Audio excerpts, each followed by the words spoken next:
foi injusto, não era bem assim. Justamente na hora que tem as provas todas do mensalão, ele descobriu que o governo não era tão corrupto quanto ele tinha dito. Quer dizer, é claro que é um personagem de circo. Né? Então, é isto o máximo que você consegue. Portanto, o fato de muitos de vocês estarem aí dentro desse meio compressivo, deprimente, né, mais do que deserto, né? Deserto pelo menos não acontece nada, mas aí acontece coisa que só leva você para trás. Né? Você não tem estímulo nenhum para estudar, ao contrário, você é cada vez mais empurrado para baixo, para baixo, para baixo, para baixo. Existe alguma vantagem nisso? Vocês podem desenvolver uma resistência que um estudante médio americano ou europeu não tem e que aquele brasileiro transplantado para cá na juventude perde no primeiro mês.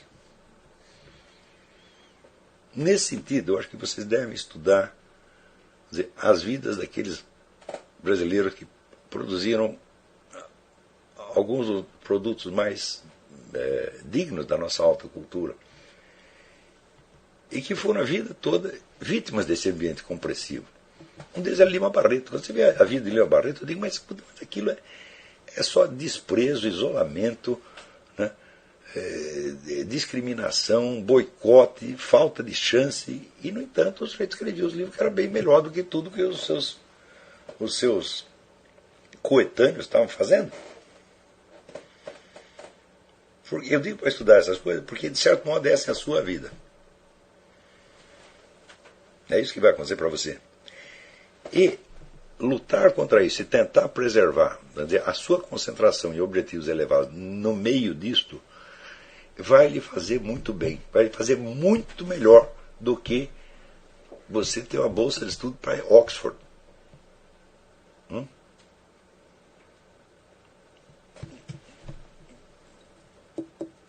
Veja, pelo fato de você viver no Brasil, você está tendo acesso a algumas das experiências mais deprimentes e terrificantes que um ser humano pode passar no que diz respeito ao seu desenvolvimento espiritual. Só que essas possibilidades que existem no Brasil, elas estão se espalhando pelo mundo. Lentamente, você vê certos sintomas de degradação extrema, que antes você só via no Brasil, aparecerem aqui nos Estados Unidos, na Inglaterra. Só que acontece o seguinte, os americanos e ingleses são totalmente indefesos ante essas coisas. 100% indefesos. Justamente porque foram acostumados com outro patamar, você está entendendo, de educação, de alta cultura, etc, etc. Até de educação doméstica. Então, existem certas manifestações da degradação humana que são invisíveis a um americano ou europeu. Ele não percebe aquilo porque ele está fora da possibilidade dele. Quando eu contei aqui para alguns americanos a história do Lula com as cabritas e com o personagem, o companheiro de cela que ele diz que estuprou, os americanos não entendiam nos primeiros momentos. Porque aqui o máximo que aconteceu foi o Bill Clinton com a Mônica Lewinsky. Agora, cabritas, meu filho, jumentas. É evidente que qualquer pessoa aqui que tem uma relação com a jumenta ou com a cabrita, mesmo na infância, será imediatamente submetida a tratamento psiquiátrico. A família vai ficar alarmada, vai dizer, esse menino está louco. E quando o Lula deu aquela entrevista, né, dizendo, que bom, antigamente nós tínhamos mais liberdade, nós podíamos comer cabritas e jumentas. Então ele está, vamos dizer, proclamando que numa certa área do Brasil, pelo menos, vamos dizer, a loucura, o sintoma psicopatológico era admitido como normal. Isso aí não tem jeito de você meter na cabeça de um europeu ou do americano. Ele nunca vai entender isso aí. O dia que ele entender isso, ele terá se rebaixado, ele terá admitido essa hipótese. Agora, se você admite como hipótese viável ter relações com jumentos e cabritas, por que você não há de estuprar um ser humano? Já é um upgrade, né? Veja, o sujeito que comia cabritas, agora ele está comendo gente. não é um upgrade, ele está mais próximo da normalidade do que estava antes. Então, a vida em condição de miséria espiritual e intelectual extrema pode alimentar em você uma certa independência do meio que num outro ambiente você não conseguiria.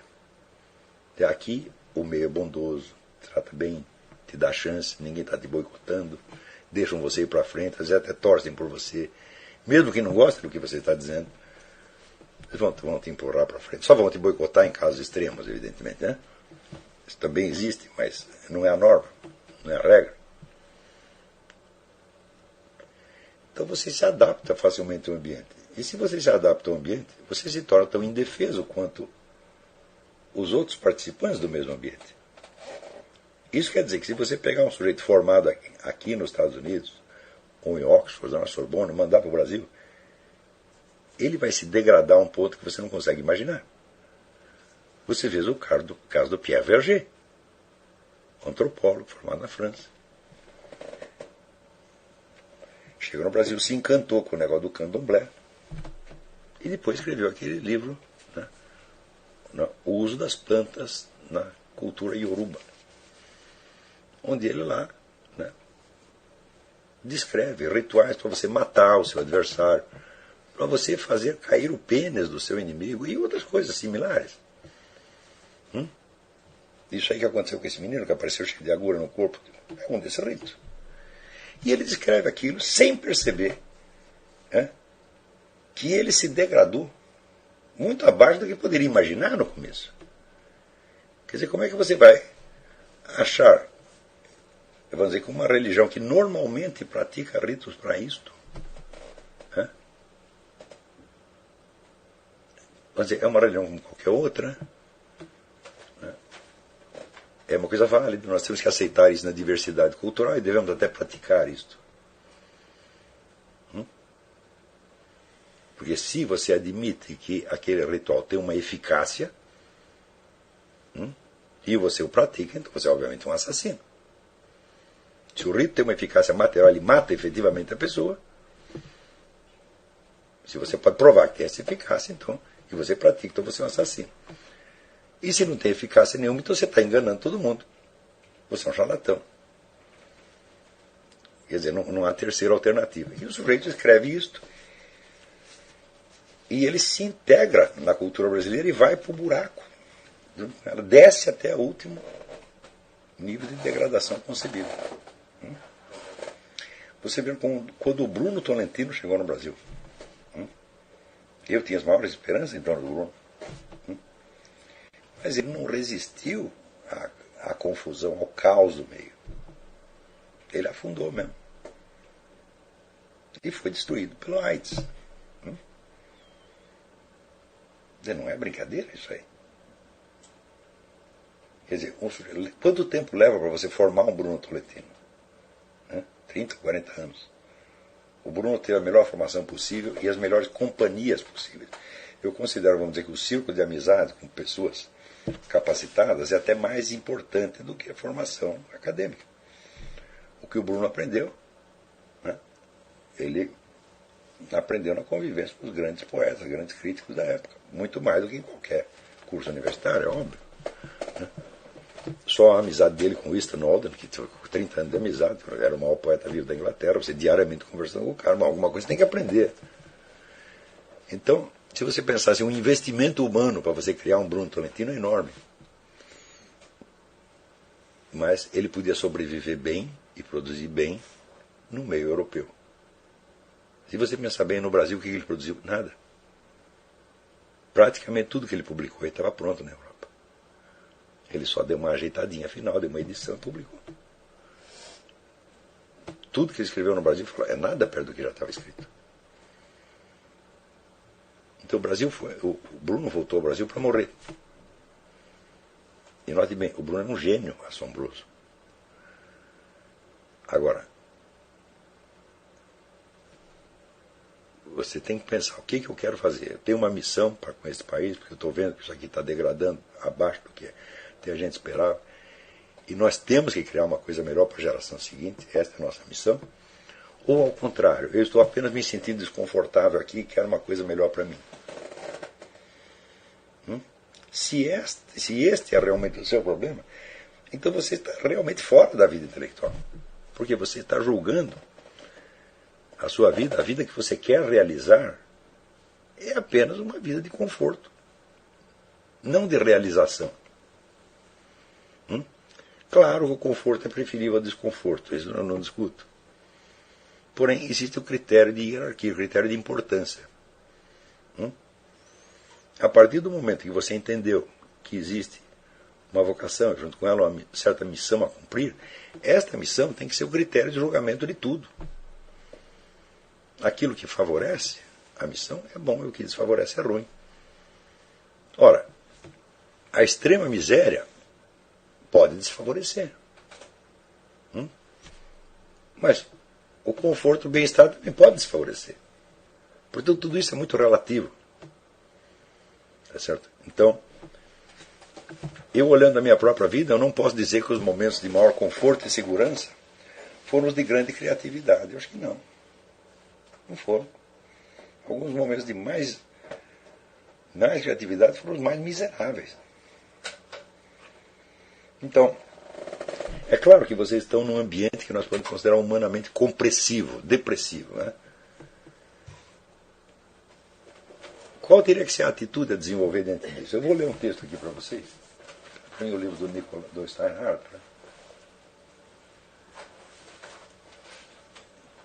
De um livro maravilhoso que anos atrás eu recomendei ao Edson Oliveira, da Realizações, e que eu vejo que agora foi publicado, né, em tradução de um... Eu acho que o Eupídio é aluno desse seminário, não é? Eu acho que ele é. Ele pelo menos foi meu aluno durante muitos anos. Do Eupídio e da esposa dele, a Cristina Manesco, né? A Qual Romena. Isso aqui é uma obra-prima da literatura romena, um dos grandes livros. Normalmente chama-se O Diário da Felicidade. E o autor Nikolai Steinhardt. Nikolai Steinhardt era um judeu que era um inimigo do regime Ceausescu, e ele fez alguma coisa e foi para a cadeia por motivos políticos. Ficou 12 anos, sofreu torturas horríveis. E na cadeia ele se converteu ao cristianismo e morreu como monge ortodoxo. E escreveu esse livro contando a experiência dele na prisão e dando esse título quase paradoxal, quase escandaloso, de Diário da Felicidade. Então, até aqui na contracapa, o Edson escolheu muito bem escolhido um trecho central, onde ele diz o seguinte: entrei cego na prisão e saio com os olhos abertos. Entrei mimado, luxento, saio curado de caprichos, afetações, presunções. Entrei insatisfeito, saio conhecendo a felicidade. Entrei nervoso, impaciente, ultrassensível a bobagens, saio sereno. E assim por diante, né? Então, aqui, no primeiro capítulo aqui, ele dá alguns conselhos que eu vou ler resumidamente para vocês, não vou ler inteiro, vou ler brevemente e comentar. O capítulo chama-se 3 Soluções. Ele diz: para sair de um universo cerrado, e não é necessário de modo algum que seja um campo de concentração, prisão ou uma outra forma de encarceramento, pois a teoria se aplica a qualquer tipo de produto do totalitarismo, ou seja, aplica-se à sua situação brasileira também. Diz ele que existe, para sair desse caminho, existe, em primeiro lugar, a solução da fé. Mas a fé, você não tem porque quer, a fé é um dom divino.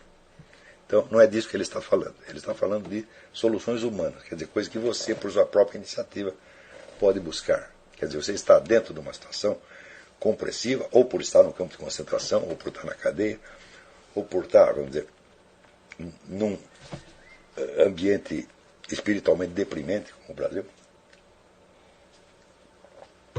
Como é que você faz? Então diz ele: primeira solução, a de Solzhenitsyn.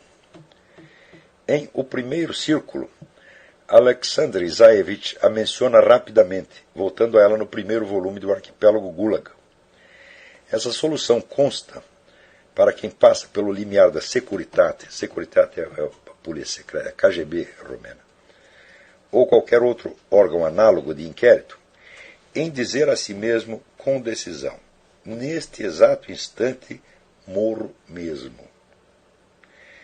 Permite-se-lhe dizer a si próprio, consolando-se: pobre da minha juventude, ou pobre da minha velhice, da minha esposa, dos meus filhos, de mim, do talento, ou dos bens, ou de minhas forças, de minha amada, dos vinhos que já não beberei, dos livros que já não lerei, dos passeios que já não farei, da música que já não ouvirei, etc.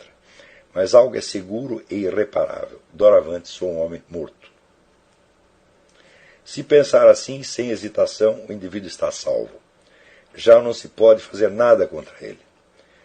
Já não tem nada com que possa ser ameaçado, chantageado, iludido, enganado. E assim por diante. Né? Então, você desistiu de tudo.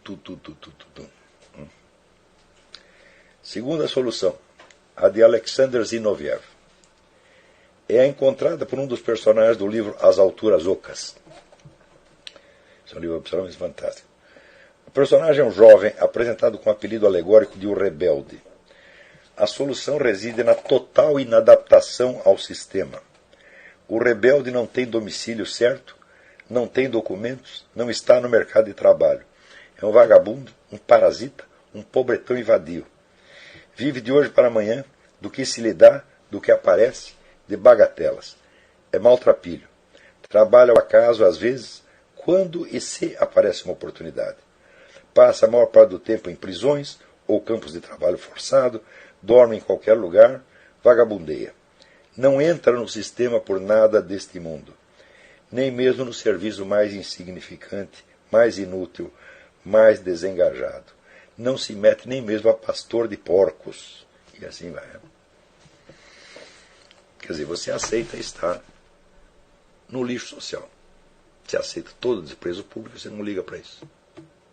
Aí você não pode ser mais atingido. Terceira solução, a de Winston Churchill e de Vladimir Bukovsky. Resume-se ela: em presença da tirania, da opressão, da miséria, das adversidades, das desgraças, das calamidades, dos perigos, não só não te abates, mas ao contrário, tiras dela a vontade louca de viver e lutar. Em março de 1939, Churchill disse a Martha Bibesco: vai haver guerra. Pó e pólvora vão ser feitos do Império Britânico. A morte nos espreita a todos. No entanto, sinto-me rejuvenescer 20 anos. Quanto mais as coisas vão mal para ti, quanto mais imensas são as dificuldades, quanto mais és ferido, mais cercado e submisso aos ataques, quanto mais não entrevês nem sequer uma esperança probabilística e racional, quanto mais o cinzento, a escuridão e o viscoso se intensificam, se inflam e se enredam de modo mais inextricável, quanto mais o perigo te desdenha mais diretamente, tanto mais tem desejo de lutar e conhece um sentimento crescente de inexplicável e eminente euforia. Então, depois, com a solução de Churchill se identifica também a solução de Vladimir Bukovsky. Este conta que, quando recebeu a primeira convocação na sede da KGB, não pôde fechar os olhos durante toda a madrugada. Coisa natural, dirá consigo o leitor do livro de memórias dele. Coisa mais que natural, insegurança, medo, emoção. Mas Bukovsky continua: não pude dormir de impaciência. A custo esperava que se fizesse dia para estar perante eles, para dizer-lhes tudo quanto penso deles e entrar neles como um tanque de guerra. Não podia imaginar felicidade maior para mim. Ou seja, convocado para ir na KGB, falava: estou louco para ir lá para dizer a verdade na cara daqueles desgraçados. E ele de fato fez isso. A única solução que encontraram para Vladimir Bukovsky foi interná-lo num hospício. Né? Ele era tão destemido que é louco. Então, meu filho, eu ao longo da minha vida adotei essas três soluções. Eu passei pelas três. Ora juntas, ora separadas. E eu sobrevivi intelectualmente graças a isso. Então, eu sugiro que vocês leiam esse livro, pelo menos esse capítulo, com a máxima atenção, e entendam que para sobreviver espiritualmente e intelectualmente no meio como brasileiro, você vai ter que fazer isso. Isso não significa que, vamos dizer, o homem morto não experimentará a vida. Ao contrário, só você ler tudo que o Solzhenitsyn escreveu, e você vê que ele teve muito mais vida do que as pessoas que estavam em volta dele. Também não significa que o marginal, o homem jogado para o fundo do lixo, viverá na humilhação. Ao contrário, ele sabe que ele é um aristocrata. Ele sabe que ele despreza aquele meio. Ele sabe que ele não está lá por incapacidade, mas por excesso de capacidade. Então, eu sugiro que vocês assistam o filme da vida do Miyamoto Musashi, o samurai, né? Em que, no terceiro capítulo, ele já perdeu todas as ilusões até com a condição de samurai, né? Em que ele já não quer mais duelar com ninguém, porque não tem graça, ele mata todo mundo, né? Num dos capítulos anteriores, duelou com 72 pessoas, matou 72, né? Então, ele está querendo algo mais, ele está agora com preocupações morais, ele quer ser uma pessoa melhor. Então, ele vai para o fundo da sociedade. Ele vai viver como um camponês, numa terra sem dono. Ele pega uma pedra de terra, começa a plantar arroz, feijão, e vive ali no fundo do buraco. E, ao mesmo tempo, o maior espadachim vivo, além dele, né, que é um cara importante, é um instrutor de príncipes, etc. O sonho da vida dele é duelar com o Miyamoto Musashi. O Miyamoto Musashi não está nem ali. Ele adia, cada vez que ele desafia ele para um duelo, ele adia, manda uma cartinha, fala, não, vou fazer o ano que vem. Até que no fim não dá para escapar mais, daí ele vai lá e duela e mata o sujeito, né? Então, o Miyamoto Musashi, ele adotou as 3 soluções. Primeiro, ele não conta mais com a vida, né? Quer dizer, ele vence os duelos porque ele se considera morto. Ele não defende a própria vida, né? Segundo, ele se lança propositadamente para o grau mais baixo da sociedade, para não precisar, vamos dizer, para não ser mais acessível à lisonja, à chantagem, etc. E terceiro, quando a situação engrossa, o que ele faz? Ele ataca. Foi quando, no segundo capítulo da história, uma academia inteira o desafia para um duelo, e ele vai lá e destrói a academia inteira, né?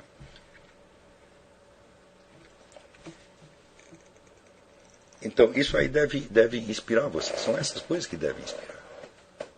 Nós temos, quer dizer, a nossa vida não é tão arriscada quanto no samurai, evidentemente, nem a de um prisioneiro político na União Soviética. Aqueles que acham que a nossa missão é muito dura, lembre disso, nós somos pessoas extremamente privilegiadas, né? Porque a nossa luta não é com armas de fogo e nem com espadas, né? É uma luta na esfera intelectual e espiritual. Então, primeiro, os riscos imediatos de ordem física, nós já somos privados dele, já estamos defendidos dele, né? Em segundo lugar, aquilo que se opõe a nós não é um establishment estatal que está disposto a acabar conosco, é apenas um meio social compressivo. Claro que gradativamente ele está se consolidando nas formas do novo Estado, mas isso ainda não está pronto. Você não pode dizer que no Brasil você tem uma KGB. Não tem ainda. Está se formando, vai levar mais uns 20 anos. Então, se nós fomos colocados nesta missão, nós temos que agradecer porque ela é muito branda. Ela exige de você uma disciplina, uma contenção, mas de ordem psicológica. Apenas. Tá certo? Não exige a bravura física. Às vezes pode até exigir, mas é por um momento ou dois. Não é aquela coisa constante de você estar fazendo na prisão, sendo torturado diariamente, como o Nikolai Steinhardt, ou o pastor Wurmbrand. Não é isso que está nos acontecendo. Isso quer dizer que a ideia da formação para a vida intelectual é fazer de você uma pessoa muito mais forte, psicologicamente, espiritualmente, do que todos aqueles que o rodeiam, do que sua família, do que seus amigos, etc, etc. O que significa que você pode ter muito amor por essas pessoas, você pode ajudá-las em muita coisa, mas você não pode depender delas no mais mínimo que seja. E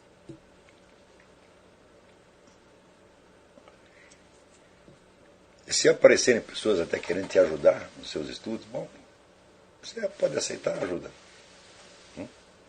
Desde que você tiver firme disposição, né, de que essa pessoa não vai ter autoridade nenhuma sobre você. Senão você está lascado. A tendência humana é assim, quando aparece um benfeitor, né, que te ajuda com dinheiro, tá, você abaixa a cabeça perante ele. Você instintivamente assume a posição de empregado. Às vezes nem o sujeito quer isso, mas o tecido de relacionamento que nós vivemos é assim. Então, ao mais mínimo sinal disso, você saiba respeitar a sua dignidade e dizer: olha, meu filho, se você me ajudou na minha vida de estudos, foi obrigação sua. Tem obrigação. E eu não lhe devo um tostão. Porque eu estou dedicando a minha vida a alguma coisa que é um trabalho de salvação nacional, e vocês podem dizer a mesma coisa. Não é isso? E, no meio disso, aparece uma pessoa que dedicou sua vida que é a buscar dinheiro, a viver entre prazeres, etc. E ela, para apaziguar a alma, decidiu te ajudar um pouco. Aceita. Mas não tenha sentimento de dívida.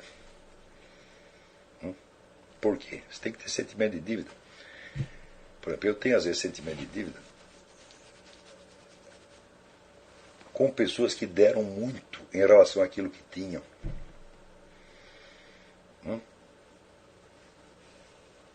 Por exemplo, aqui está sentada a Isabela, a Alessandra. São pessoas que não têm recursos, não têm tempo, não têm energia sobrando, e estão dando tudo. Então, eles estão dando mais do que tem. Agora, se para o sujeito que tem milhões e te deu um pouquinho de dinheiro, não custou muita coisa. Então, quer dizer, a contribuição deve ser avaliada não pelo quanto ela beneficiou a nós ou ao nosso estudo, mas pelo quanto custou ao doador. E nós não podemos desistir dessa ética. Então, agora, se não aparecer ninguém para te ajudar, melhor para você. Você pode perguntar assim: mas o coitado do sujeito, ele quer um livro e não pode comprar. Eu digo: ótimo. Isso é uma coisa maravilhosa que pode acontecer para você. Você anota o título do livro e espera 1 ano, 2 anos, 3 anos, 10 anos, 20 anos. Você precisa desse livro, você precisa da informação que está ali. E a pergunta vai se tornando mais intensa dentro de você. Isso às vezes vale mais do que você ter o livro no primeiro momento. Eu, por exemplo, tenho um livro que se chama Saturno e a Melancolia, escrito pelo Erwin Panofsky e outros. E eu quis esse livro durante 20 anos. Era muito caro, não pude comprar. Quando eu pude comprar, o livro chegou, muito bem. Não era aquele assunto que eu estava estudando no momento, eu botei o livro na estante e não li até hoje. Então, ao passo que às vezes outros livros que me custaram $2 foram muito mais úteis no momento. Então, a dificuldade material de acesso ao estudo, você tem que transfigurar isso num desafio e dizer: é desgraçado, vocês querem me matar a míngua? Vocês vão ver, eu vou durar, vocês vão morrer antes de mim, e eu vou fazer o que eu tenho que fazer, ainda que leve 30 ou 40 anos. Vocês ponham isso nas suas cabeças, vocês vão ver como isso vai fortalecê-lo. Não vai transformar vocês em outra pessoa, vai transformar você mesmo, mas muito mais forte e muito melhor. Tá certo? Então, quando você tem o senso de qual é o seu dever a cumprir, você, em primeiro lugar, você tem um critério para você julgar as suas ações. E é o único critério que vale. Porque, meu filho, até os 10 mandamentos serão interpretados em função disto. Se você pegar os 10 mandamentos de maneira chapada, igual para todos, eles não fazem o menor sentido. Por quê? Porque eles são regras universais que se aplicam a todos em todas as circunstâncias. Só tem um jeito de aplicá-los. Você não vai aplicá-los a um a um ser humano genérico que está em todas as circunstâncias, mas vai aplicá-lo a um que está numa circunstância específica que é você mesmo. Então, como é que você aplica? Hã? Então você precisa conhecer a situação concreta e você fazer a mediação. É um negócio que eu disse, até num artigo recentemente. Santo Tomás de Aquino dizia, o problema não é você conhecer a regra geral, é você saber como é que ela se traduz na situação específica. Hã? Então, não adianta nada você ter decorado os 10 mandamentos. Não é isso? Para usá-los, vamos dizer, como critério da sua conduta, você precisa fazer a tradução deles para uma situação particular, e essa tradução não se faz dedutivamente. Isso é muito importante. Não se trata de você pegar uma regra geral e ir baixando, especificando, até uma situação concreta. Não, existe sempre um hiato entre uma coisa e outra.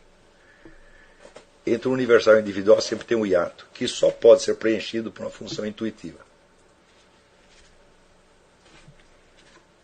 Se fosse uma questão de dedução, meu filho, então o ente mais moral que existe seria um computador.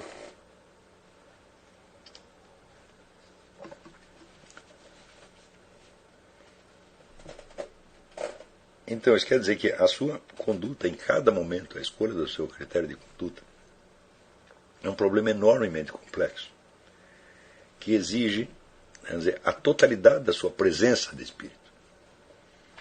Você tem que estar realmente alerta à situação, você tem que estar aberto ao conhecimento da realidade, né? Para você conseguir aquele nível de sinceridade consigo mesmo que lhe permite você se abrir diante de Deus. Porque se você vai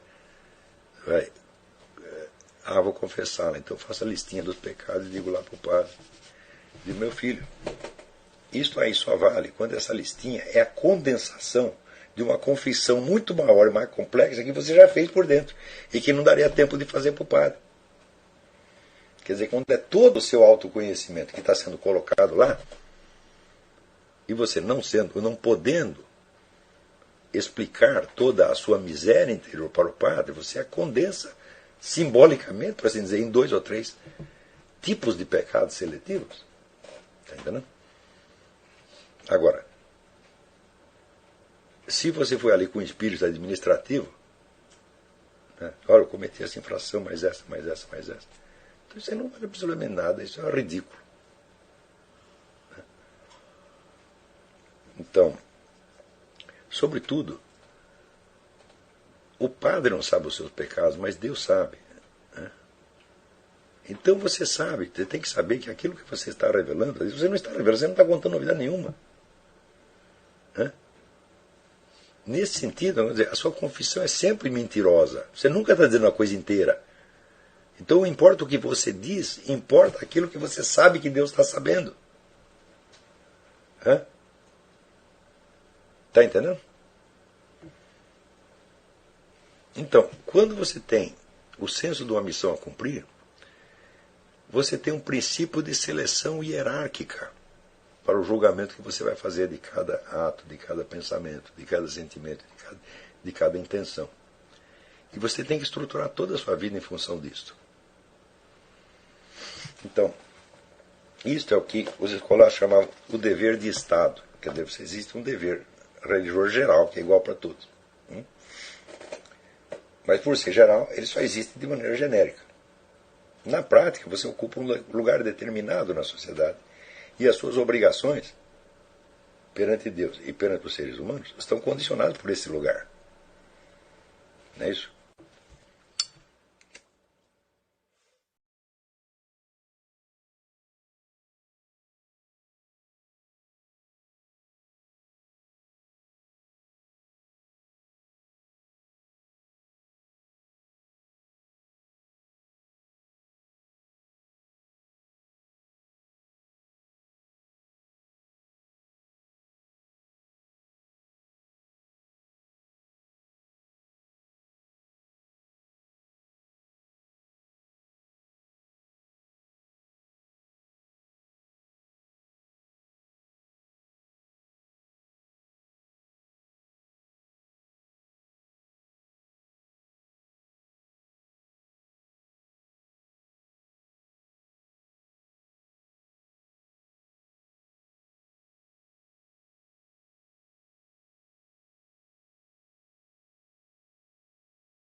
E aí, pessoal, tranquilo? Então, se inscrevam no canal, comentem, curtam, compartilhem. Isso ajuda bastante o nosso canal. Quem quiser ajudar a gente de outra forma, os links estão aí na descrição do vídeo. Temos Apoie-se, tem o apoio coletivo e também quem quiser ser membro ou participar da nossa vaquinha. Sigam nas redes sociais, os links estão aí na descrição do vídeo. Então é isso aí, sempre com Deus, pátria, família e liberdade por um Brasil melhor. Valeu, pessoal, fiquem com Deus. Pessoal, vamos seguir o conselho do professor Olavo de Carvalho. Investir na cultura, na formação da alta cultura, na intelectualidade, na inteligência. E também vamos investir na nossa busca espiritual. A formação intelectual vem junto com a evolução espiritual. A busca pela verdade sempre passa pela palavra de Deus. Então é isso aí, fiquem com o vídeo, espero que gostem, espero que estejam gostando do nosso canal. Forte abraço, fiquem com Deus. E aí, pessoal, curtam, comentem, ajude aí nosso vídeo a alcançar mais e mais pessoas. Esse é o futuro do Brasil. Vamos restaurar a inteligência, conservando a memória do professor Olavo de Carvalho e seus ensinamentos. Valeu, muito obrigado, fique com Deus. E aí, pessoal do canal, tranquilo? Então, a gente ainda quer fazer o sorteio das 3 canecas do professor Olavo de Carvalho no nosso canal. Mas para isso a gente tem que chegar a 120 mil inscritos no canal. Então compartilhe. Olavo tem, tinha e sempre continuará tendo razão.